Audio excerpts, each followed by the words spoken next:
નમસ્કાર દર્શક મિત્રો, હું છું આપની સાથે યશ ગુપ્તા।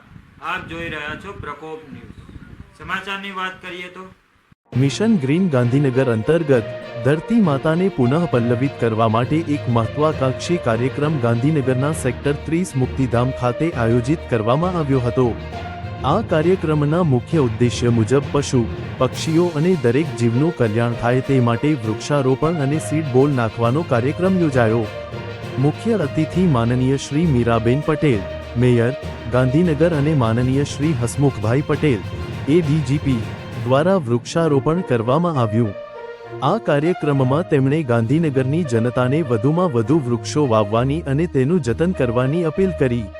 આ કાર્યક્રમમાં ઉપસ્થિત રહેલા મહાનુભાવોમાં Shri J N. Vaghela, commissioner, GMC, Shri Natuji Thakor, deputy mayor Shri Gaurangbhai Vyas, chairman સ્થાયી સમિતિ શ્રી જીલુભા દાદલ, માનદ સેવક મુક્તિધામ શ્રી પદમસિંહ, કોર્પોરેટર રજનીશભાઈ પટેલ, વડ વાવો અભિયાન Shri N P. Patel, nature first અને શ્રી દીપલબેન બાગાયત અધિકારી, જીએમસી સામે મુક્તિધામ અને કના કર્મચારીઓ તથા અન્ય પ્રકૃતિ પ્રેમી મિત્રો પણ ઉપસ્થિત રહ્યા અને વૃક્ષારોપણ કાર્યક્રમને સફળ બનાવવામાં મદદ કરી।